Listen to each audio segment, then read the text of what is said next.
캐나다에 가면 하늘을 찌를 듯 웅자를 자랑하며 우거져 있는 삼나무 숲 주정을 이룬 국립공원이 있습니다.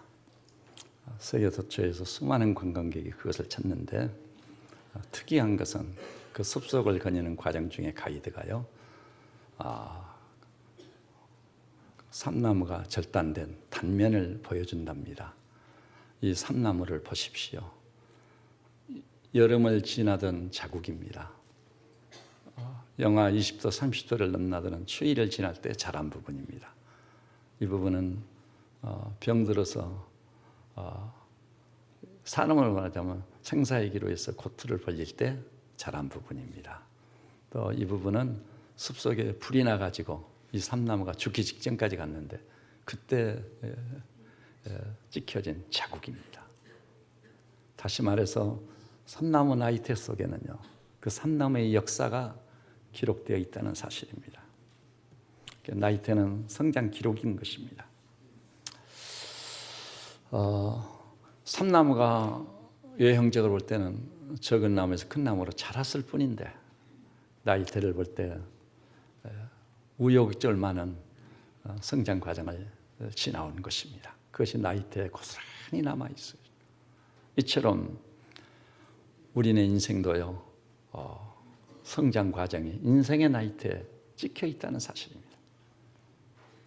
여러분, 인간이라고 하는 존재는 예외 없이 역사적인 존재예요. 그것도 지극히 개인적인 역사를 다 가지고 있어요. 그래서 그 개인적으로 그 인생의 나이테에 과거의 역사가 다 고스란히 남아있는 것입니다. 근데 그것이 나도 잊어버렸는데, 내 기억 속에서도 지워져 버렸는데 무의식 중에 내게 영향을 미쳐가지고 기회가 있을 때마다 다른 사람에게 상처를 주는 것으로 나타나는 거예요. 또 다른 사람도 나에게 상처를 줍니다. 상처를 주고받아가지고 악순환이 거듭되는 거예요. 요즘 보시죠. 지금 살고 있는 우리 시대가 살기가 너무 힘들다. 왜 한국인들이 이렇게 약해졌느냐.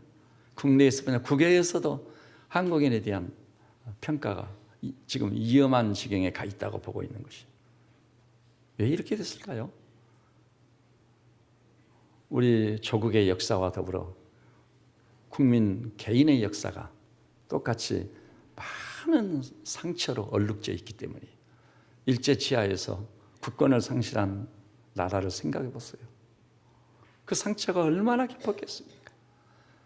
광복을 맞이했는데 좌와 우가 갈등을 맺고 대립을 해서 날이면 날마다 대모대가 도로를 메웠고 현수막을 띄우면서 폭동이 일어나고 반란이 일어나고, 그러다가 마침내 6.25 참화로 이 땅이 초토화가 되어버렸어요. 죽지 않은 가정이 없었습니다. 고아들이 넘쳐났습니다. 먹을 것이 없어 줄여 죽는 사람들. 그 6.25의 상흔이 지금도 남아있지 않습니까? 그리고 근세사를 보면은요, 정치와 역사의 격동기를 지나면서 이 국민들 전체가 엄청난 상처를 입었습니다. 그것은 개인의 상처로 남고 가정의 상처로 남고 이 대한민국이라는 우리 조국 집단 공동체적인 상처로 남아 있습니다. 우리가 보고 있는 현실은요, 그들만의 책임이라고 할 수 있겠습니까? 우리 모두의 책임이라고 말할 수밖에 없을 겁니다.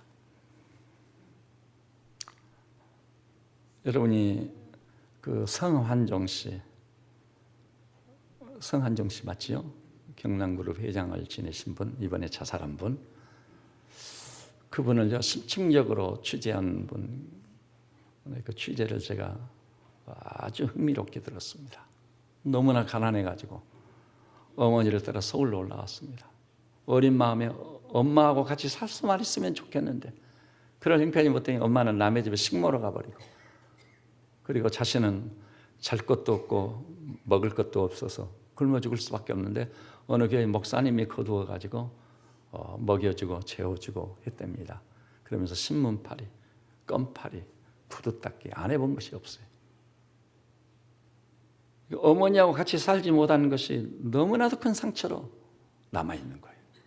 어렸을 때는 그러지 않겠습니까? 그리고 너무 가난해가지고 자칫 잘못하면 굶어 죽을 수밖에 없는 상황이에요. 그 교회 목사님이 아니었으면 굶어 죽었을지 얼어 죽었을지 모릅니다.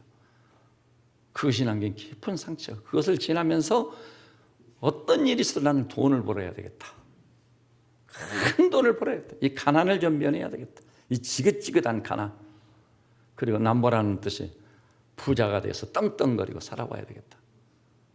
거기까지는 좋았어요. 그런데요, 그래서 이렇든 저렇든 기업을 일으켜가지고 경남 기업을 키웠잖아요. 그런데 그 어렵고 힘든 과정을 지나면서 힘이 없다 보니까 자기보다 힘센 사람들로부터 이렇게도 당하고 저렇게도 당하고 그러다 보니까 나도 힘을 가져야 되겠다. 유명한 니체는 우리 인간을 권력의 의지라고 말하는 경우도 있었는데요. 나도 힘을 가져야 돼. 그래서 정치 줄을 대기 시작한 거예요. 여야를 막론하고 봉투를 건넸습니다. 돈을 건넸습니다. 그래서 국회의원도 해본 일이 있어요. 그런데 마침내 막다른 골목에 이르렀어요.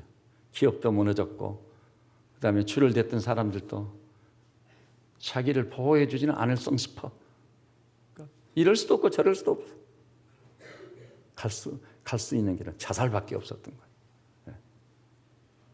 성장 과정에서 받은 상처가 그 성한종 회장을 있게 한 것이라는 사실입니다. 원인 없는 결과는 사실 없습니다. 아까 말씀드렸어요. 우리 인간은 예외 없이요. 개인의 역사 속에 있습니다. 그 역사는 지워지는 것이 아니라 삼나무 나이테처럼 인생의 나이테로 남아가지고 계속 영향을 미치는 것입니다.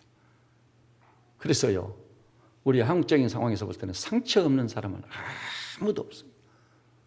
성격적 결함이 있는 사람, 없는 사람이 아무도 없어요. 그리고요, 자기도 모르는 새 영향을 받아가지고 자기만 상처를 끌어안고 사는 것이 남에게 계속 상처를 주고 악순환을 일구고 있는 것입니다. 근데 특히 한 사람이 성장 과정에서 오늘의 내가 형성되는 것인데요. 어떤 아버지를 만나느냐에 따라서, 어떤 어머니를 만나느냐에 따라서, 어떤 형제들과 더불어 자라느냐에 따라서 오늘의 그가 결정지어지는 거예요. 그런데 가장 영향을 많이 끼치는 것이 어머니의 품이라고 합니다. 어머니의 품. 제가 학생운동할 때 같이 동역을 이루었던 주서택 목사라고 있어요. 그 형제하고 같이 사역을 했습니다. 그런데 그 형제를 볼 때마다 어딘가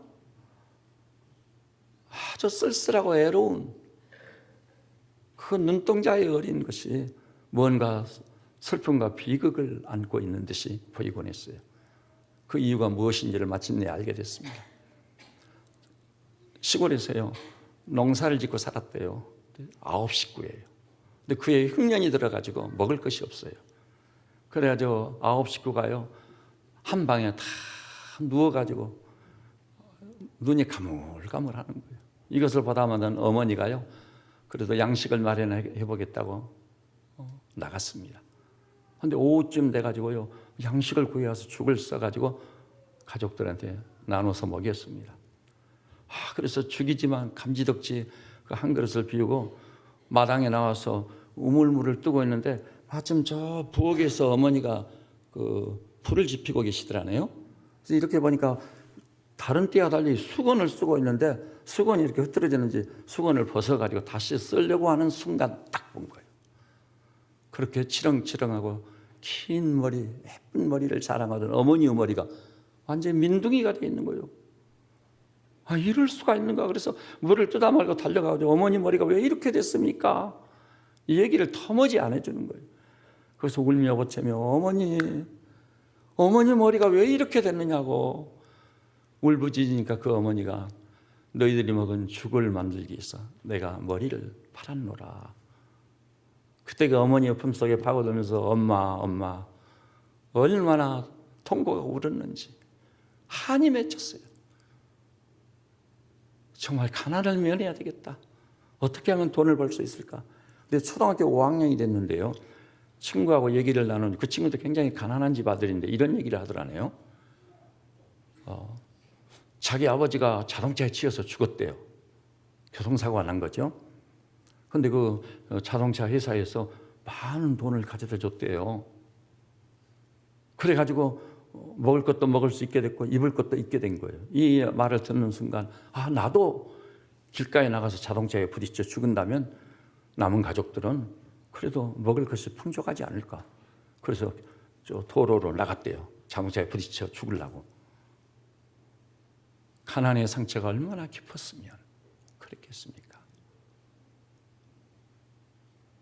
사랑하는 어머니 머리하고 맞바꾼 주간 그릇. 그것이 깊은 상처로 남았어요. 그런데 이 주석태 형제의 경우는요, 그것이 믿음을 통해 상흔이 지어지고 회개를 받자 긍정적인 면에서 상처받은 심령들을 싸매고 치유하는 놀라운 사역자로 변신해서 쓰임을 받게 됐습니다. 놀라운 일이죠. 그런데 아까 성한정 회장 같은 경우는 그것이 부정적으로 영향을 미쳤어요. 한이 맺혔어요. 물질에 대한 한, 자기보다 힘 있는 사람들부터 당했기 때문에 나도 힘을 좀 가지고 권력을 좀 가져야 되겠다. 이것이 부정적인 영향을 미쳤습니다. 마침내 가족들을 사랑하는 가족들을 놔두고 자살로 끝장을 내고 또 이 나라의 역사에 많은 후유증을 남기고 가셨습니다. 그 상흔이 부정적으로 작용한 것입니다. 아마 여기 나오신 분들도요, 아까 지적했듯이 상처 없는 사람이 없어요. 그 상처를 어떤 사람이 말로 풀어내요, 말로. 그래서 자기도 몰라. 그런데 옆에서 그 말을 듣는 사람들은 깊은 상처를 받아요. 그 상처를 받은 사람은 그 상흔이 지워지기 전에 또 다른 사람에서 또 상처를 주는 거예요. 그래서 악순환이. 그러니까 이 나라 이 백성은 역사가요, 가면 갈수록 심화되고 악화되고 있는 중인 것입니다. 그런데요, 그 주석태 형제가 하고 있는 그 치유 집회에 한 교도관이 왔어요. 근데 그 교도관이 아내를 데리고 왔고 두 아들을 데리고 왔습니다. 집회를 다 마치고 가면서 이 주석태 형제를 만나가지고 목사님, 내 얘기를 좀 털어놓고 싶습니다.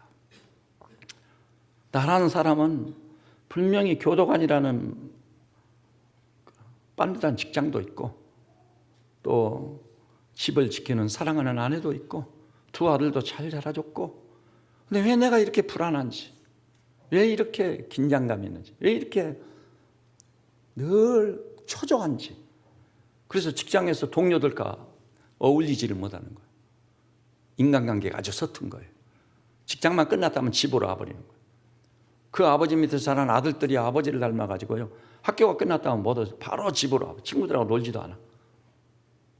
세 남자들이 아내 한 사람, 어린 그 연약한 여성 한 사람의 치마끈을 붙잡고 집에서 괴롭히다 보니까 내 아내가 너무 힘든 것으로 저는 생각하고 있습니다. 어떻게 하면 이 긴장과 이 초조감에서, 이 불안감에서 벗어날 수 있습니까? 그게 보통 일이 아닙니다. 그래서 그것을 치유받겠다고 온 겁니다. 그런데 이분에게요, 놀라운 역사가 일어났습니다. 상처 없는 사람이 없지만 키포인트는요, 그 상처가 치유받고 있느냐 아니면은 덧나고 있느냐의 문제에 있는 것입니다. 그 치유 집회에 와가지고 이 교도관이요, 독특한 기도의 기회를 갖게 돼요. 우리의 기도 생활은 어떠죠? 하나님 앞에 나가서 이런 문제 저런 문제 아뢰면서 해결해 달라고 다다다다다 아랜 다음 일방적으로 기도 딱 끝나고 일어서 버리거든요. 하나님의 응답이라든지 하나님의 음성을 들을 수 있는 여유로운 시간과 기회가 없는 거예요. 그런데 이 교도관은 하나님께 울부짖었어요. 오 하나님, 왜 나는 하나님을 믿는다고 하는데도 불구하고 아까 얘기한 것처럼 반듯한 직장도 있고 집을 지키는 아내도 있고 잘 자라준 아들들도 둘이나 되는데 왜 이렇게 긴장하고 불안하고 초조한 겁니까? 하나님께 여쭤보게 된 거예요. 그 이유가 무엇입니까? 나로 하여금 오늘의 불안과 오늘의 초조와 오늘의 긴장의 원인이 뭔지 알게 해 주십시오. 그렇게 기도하고 하나님의 그 응답을 기다리고 있는데요, 갑자기 완전히 잊혀졌다고 생각했는데요, 기억이 하나가 되살아나더라는 거예요. 그때 초등학교 입학 전이었어요. 부모님이요 늘 말다툼하고 싸우는 것을 보고 듣고 자랐습니다. 근데 싸움의 주제는 한 가지예요. 아버지가요 나가가지고 하토를 치는 거예요. 그리고 저녁이 늦어도 집에 돌아오질 않아요. 귀가를 하지 않아요. 그래가지고 다음날 되면 아버지 어머니 사이에 꼭 싸움이 일어나요. 내가 바로 그 즈음에요, 어머니가 한 번만 더 하토를 치고 집에 안 들어오면 내가 집을 나가겠다고. 근데 그 다음날 저녁이 됐는데요, 자기가 이불을 덮고 잠을 청하고 있는데 부스럭 소리가 나는데 어머님이 일어나더라네요. 근데 그날도 아버지가 하토 치느라고 귀가도 않고 있어요. 그때 장롱문을 열고 가방 잡기를 열더니요, 옷을 주섬주섬 싸고 있는 거예요. 그래서 자는 척하면서 다 바라보고 있자니까 옷을 다 싸더니요, 가방을 두고 일어나려고 해요. 그때 엄마, 나를 두고 가면 어떻게 합니까? 엄마 가지 마세요. 엄마 가지 마세요. 그렇게 하고 싶은데 마음뿐이지 일어나지질 않는 거예요. 근데 그 어머니가 자기 얼굴을 빤히 들여다보더니 마침내 문을 열고 나가십니다. 문소리 할 때 엄마 가지 마세요. 엄마 가지 마세요. 이 속에서 울부짖는 처절한 통곡에 가까운 소리가 나오지만 입으로 표현은 안 돼요. 엄마의 발자국 소리가 점점 멀어졌습니다. 움츠리고 있다가 가만히 생각해 보니까 거기 말이에요, 섬이었던가 보대요. 배를 타고 나가야만 육지에 도달할 수 있어요. 그래서 가면은 그 배를 메고 바위에다 매놓은 그 줄이 있잖아요. 그 줄을 풀고 배를 띄우고 그다음에 노를 저어서 가기까지 시간이 좀 있을 테니까 지금이라도 늦지 않았다 해서 막 달려갔대요. 선창을 향해 막 달려가면서 엄마 가지 마세요. 가지 마세요. 엄마가 가시면 나는 어떻게 살란 말이에요. 막 달려갔습니다. 그러니까 벌써 바위에 매어 있던 그 밧줄을 풀고 이제 배를 띄어가지고 노를 젓고 가고 계시는 거예요. 근데 마침 그 밧줄이요 아직 물가에 있는 거예요. 그래서 그 밧줄을 꽉 잡고 놓치라면서 엄마 가지 말아요. 가지 마세요. 엄마. 그런데도 엄마가 뭐라 그러시냐면은 엄마는 가야 한다. 너는 아빠와 살아라. 그리고 계속 노를 저어 가는 거예요. 그러니까 끌려가가지고 마침내 물이 허리춤까지 찼습니다.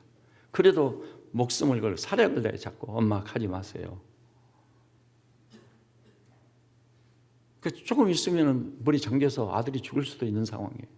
어떻게 생각하냐, 어머니가 노를 이어서 다시 선창으로 돌아갔습니다. 그래서 선창가에서 그 아들과 어머니가 끌어안고 대성통곡을 얼마나 울었는지 그 기억이 되살아나는 거예요. 그 순간 하나님께 이렇게 울부짖었다. 하나님, 우리 어머니하고 내가 끌어안고 대성통곡을 하고 울부짖을 때 하나님은 어디 계셨단 말입니까?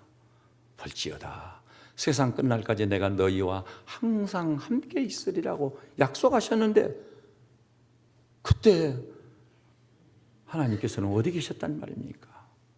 그랬더니 그 환상 중에요 뚜렷하게 그 하나님께서 보여주시는 것이 있었는데, 자기가 그 밧줄을 잡고 엄마 가지 마세요 가지 마세요 울부짖을 때 너무나 놀라운 사실은 자기가 밧줄을 잡고 있는 자기 손 겉에요 우람한 예수 그리스도의 손이 자기를 꽉 붙잡고 있더래요. 그리고 뒤를 돌아보니까 주님께서 자기 등 뒤에서 자기를 다 끌어안으면서 그 밧줄을 같이 붙잡고 버티고 있는 거예요. 그 순간 왈칵 새로운 눈물이 쏟아졌어요. 주님이 그때 거기 계셨군요. 바로 거기 내 뒤에 계셨었군요. 내가 잡고 있는 내 손 위로 그 우람한 손으로 밧줄을 잡고 놓지 않고 있었군요. 그리고 나서 보니까 또 환상이 보이는데요, 어머니하고 자기가 끌어안고 대성통곡을 하면서 울부짖을 때요 너무나 놀라서 우리 예수님께서 자기 어머니하고 자기를 그 큰 두 팔로 꼭 끌어안고 있더라는 거예요. 우리 주님이 거기 계셨었군요. 그 현장에 계셨었군요. 그러면서 그 전쟁의 깊은 곳에서 엄청난 눈물이 막 쏟아지는데 응어리가 다 풀리고 그때 받았던 그 상흔이 다 지워지는 걸 느꼈어요. 초조와 불안, 긴장이 다 사라졌습니다. 치유가 되고 회복이 되는 거예요. 여러분, 오늘 본문을 주목해서 보십시오. 사실 우리 인간이 가지고 있는 문제는 세 가지거든요. 하나는 뭘까요? 원죄라는 것입니다. 원죄. 성경에 보니까 이렇게 말씀하고 있어요. 사람의 마음의 생각 같듯이 항상 악할 뿐임을 보시고, 원죄 때문입니다. 바울도 울부짖었어요. 내가 원하는 바 선을 하지 않냐고 어찌하여 원치 않은 바 악을 행하는고. 오호라, 나는 공고한 사람이로다. 이 사망의 몸에서 누가 나를 건져내랴. 그 원죄, 이것이 우리를 추적하면서 괴롭히는 것입니다. 그 다음에 자범죄라는 게 있어요. 이제 내가 직접 지은 죄. 그 자범죄라는 것이요, 저 1400년대 저 유명한 영국의 문호 섹스피어가 쓴 맥베드라는 책을 보면, 맥베드가 왕이 자기 형을 죽이 형수를 차지했거든요. 왕권을 찬탈한 거예요. 보는 사람이 아무도 없었어요. 지도새도 몰라요. 그런데 양심이 자기를 추적하는 것입니다. 죄책감이 자기를 추적하는 거예요. 그래서 마침내 절규합니다. 이 세상에 이 피 묻은 손 하나 닦아낼 세제가 없단 말인가. 이 자범죄가요, 나도 잊어버렸는데 무의식 속에서 나를 추적하며 나를 괴롭히는 거예요. 그래서 하나님께서 예비하신 것이 회개라는 것입니다. 그런데요, 원죄도 아니고 자범죄도 아니고 또 다른 문제가 하나 도사리고 있어요. 물론 원죄로부터 비롯된 것이고 자범죄도 영향을 미친 거예요. 그것이 뭘까요? 우리 인간의 연약함이라는 거예요. 연약함이라는 거. 꼭 그것을 죄라고 지적하기는 어렵지만 그것이 우리를 그렇게 괴롭히는 거예요. 그 상흔이 지워지기 전까지는 나도 괴롭고 너도 괴롭고 가족을 괴롭히고 이웃을 괴롭게 하는 거예요.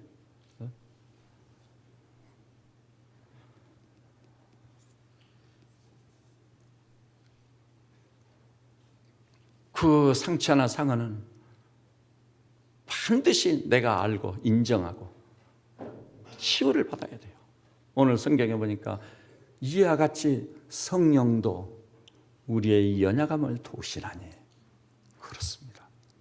여러분과 저에게 연약한 부분이 있다는 걸 다 아시고 도우시되, 어느 정도 도우신다고요? 성령이 말할 수 없는 탄식으로 우리를 위해서 기도해 주고 계시다. 또 마태복음 8장을 통해 확인했습니다. 우리 예수님께서요, 우리의 연약함을 친히 담당하셨다. 그것이 육신의 죄가 됐든 마음에 치유받아야 될 문제가 됐든 내가 가서 이를 고치리라. 내가 가서 이를 고치리라고 말씀했어요. 주님이 우리에게 베푸시는 구원이라고 하는 것은요, 죄와 사망으로부터만 구원이 아닙니다. 이 땅을 지나는 동안 우리 안에 숨어 있다가 기회만 되면 나타나서 나를 괴롭히고 나를 통해서 이웃을 괴롭히는 나의 연약함이라는 것이 있어요. 오늘 여기 나오신 사랑하는 믿음의 식구들이요, 여기 주님의 살과 피를 상징하는 떡과 잔이 준비되어 있습니다. 주님이 살이 찢기셨습니다. 보혈을 다 쏟아주셨습니다. 그것으로 우리의 연약함을 담당하셨습니다. 우리의 허물과 죄를 대신 짊어지셨습니다. 그래서 제가 예배를 시작할 때 이 서시에서 낭독해 드렸어요. 내 살을 먹고 내 피를 마시는 자는 영생을 얻을 것이다. 왜냐하면 내 살은 참된 양식이요 내 피는 참된 음료로다. 여러분 스스로를 객관해서 봐보십시오. 나는 혹시 말로 덕을 끼치지 못하는 사람은 아닌지, 바로 내 옆에 있는 사람에게 말로 상처를 주고 있지는 않는지, 그리고요 혹시 남 모르는 어떤 긴장과 전율과 초조함이 있어가지고 그것에 함몰되어가지고 괴로워하고 있지 않는지. 아까 어머니의 품에서 성장할 때 가장 큰 영향을 받는다고 했지 않아요? 어머님이라는 존재가, 위치가 그렇게 중요한 거니까. 저도 그런 경험을 많이 했거든요. 저희 큰댁이요 11남매를 뒀습니다. 한 명이 죽고 10남매가 살아남아 있어요 현재. 근데 저희 백모님이 그래요. 맨 막내에 있어요. 옥현이라고. 저희 큰댁에 자주 놀러 가니까 분명히 두 귀로 들었거든요. 옥현아, 너는 다리 밑에서 죽어왔어. 옛날에 흔히 그런 얘기 하잖아요. 그러니까 상당히 성장한 다음에도 그 동생이 그렇게 얘기하면 나는 다리 밑에서 죽어와서 엄마나 아빠나 형제들이 나를 따돌리는 게 아닐까. 그것이 상흔으로 남는 거예요. 그것이 그 인격 장애로 하는 거예요. 인간관계를 맺는데 서툴게 되고. 그리고요. 그 옛날에는 엄마들이 그런 얘기를 흔히 했어요. 태어나서는 안 될 놈이 태어나가지고 나를 괴롭게 한다고. 가족이 너무 많고 아들, 딸들이 너무 많다 보니까 혼자 감당하기 버거운 거예요. 그래서 그러니까 막내를 놓고 너는 태어나지 말아야 될 놈이 태어나가지고 나를 더 괴롭게 한다고. 태어나서는 안 될 사람. 이 세상에 존재해서는 안 될 사람. 낙인이 찍히는 거예요. 그것이 깊은 상처로 남는 거예요. 그래서 그것이 열등감을 가져오고요. 피해의식을 가져오고 우울증으로 발전해요. 그리고 낮은 자존감. 정신적이고 심리적인 많은 문제를 안고 있는 거예요. 이것은 반드시 치료받아야 될 부분이에요. 더욱이 우리 조국과 우리 민족의 현실을 볼 때요. 대통령으로 시작해서 서민한 사람일까지 치유가 필요한 사람들입니다. 하나님께서 그리스도 예수를 통해 그 못장한 손으로 상처받은 심령들을 만져주시기를 원합니다. 우리 주님께서 피 묻은 손으로 상처받은 흔적을 완전히 만져서 지워주시기를 진심으로 바랍니다. 그래서 우리 교우들께서는 교회 안에서 서로를 섬기고 봉사하면서 덕을 끼치고 은혜를 끼치고 죽을 사람을 살리고 시편 기자도 말했지 않아요? 118편에 내가 죽지 않고 살아서 하나님의 영광을 선포하리라. 그런 하나님의 사람들이 반드시 되셔야 될 줄로 믿습니다. 이 길이 아니고는 우리 민족의 문제가 해결되지 않아요. 상처들이 너무 많아요. 계속 그 상처를 덧내고 있습니다. 지금 현재형이에요. 그것들이 악순환을 거듭해서 더 큰 상처로 상흔을 우리에게 돌아오게 될 것입니다. 이 문제를 담당할 사람은 누굽니까? 우리를 위해서 살이 찌기시고 피아물을 다 쏟아 우리를 구속해 주신 십자가에 달리신 그리스도 예수를 믿기로 작정한 그리스도인들밖에, 하나님의 사람들밖에 이 문제를 담당할 자가 이 지구촌에는 아무도 없어요. 누구에게 이 문제를 해결해 달라고 요구할 수 있겠습니까? 계속 서로 찢고받고 싸우고 상처내고 그 일밖에는 없어요. 여기 앉아 계신 우리 세비전원 양무리들께서 바로 이 시간 여기 배설되어 있는 살과 피를 먹고 마셔서 이것은 참된 양식이요 참된 음료이니 이것을 마시고 주님께 깊게 기도해서 주님, 내가 가지고 있는 상처가 무엇입니까? 흔적도 없이 지워주십시오. 내게 남아있는 상흔이 무엇입니까? 주님은 못자국난 손, 피 묻은 손을 가지고 있지 않습니까? 그것을 오늘 만져주십시오. 주님과 깊게 기도하는 동안 마침내 그 교도관처럼 주님이 주시는 바 응답, 주님이 보여주시는 환상을 보실 수 있기를 바랍니다. 우리가 상처가 있다면 그 상처도 틀림없이 어떤 원인이 있어요. 성장 과정에서 혹은 학교 공부를 하다가 학교 선생님으로부터 그래서 받은 바 상처가 남아있는 거예요. 그것이 오늘의 나를 만들어가지고 내 인생의 나이트에 남아있다가 기회만 되면 영향을 미치기 시작하는 것입니다. 이 모든 나의 발목을 잡고 있는 과거의 역사로부터 완전히 벗어나 그리스도인의 자유를 누리고 힘겹고 어려움 가운데 살아가는 이웃들을 이렇게 세우는, 그들의 상처를 어루만지고 싸매는 하나님의 사람들 다 되시기를 우리 주님의 이름으로 축복합니다. 기도하십시다. 주님, 오늘 우리는 성례주의를 맞이해서 주님의 찢기신 살과 쏟으신 피를 앞에 두고 있습니다.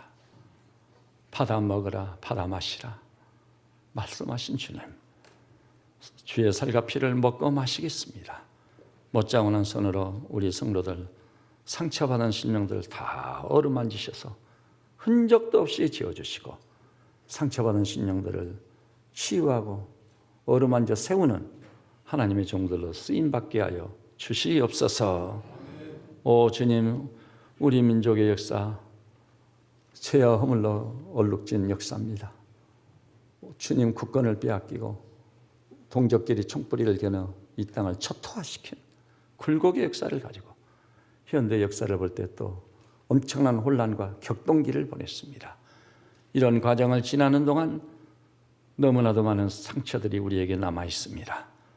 이 상처가 지워져야만 살 수 있겠는데 유일한 방법은 나를 위해 찢기신 살과 쏟아진 피를 먹고 마시며 내가 숨기지 않고 내가 가지고 있는 약점이 뭔지, 내가 가지고 있는 성격적 결함이 뭔지, 내 인생의 나이테 깊은 자국으로 남아있는 나의 상흔은 뭔지 주님께 솔직하게 털어놓고 주님의 도와심을 구하는 일인 줄로 믿습니다. 이렇게 해서 세빛전원 양머리들은 다 치유되고 회복된 종들 되게 하시고 상처를 끌어안고 평안하는 우리 이웃 영혼들 도울 수 있는 하나님의 사람들 되게 하여 주시옵소서. 우리가 이제 주의 살과 피를 먹고 마시겠습니다. 주님, 그 교도관처럼 기도 중에 환상을 보게 하셔서 뒤에서 나를 끌어안고 내가 어떤 문제하고 씨름하고 있을 때 사실은 주님이 씨름하고 있는 그 문제를 담당하고 있음을 볼 수 있는 신령한 영안도 열어 주시옵소서. 예수님의 이름으로 기도드립니다.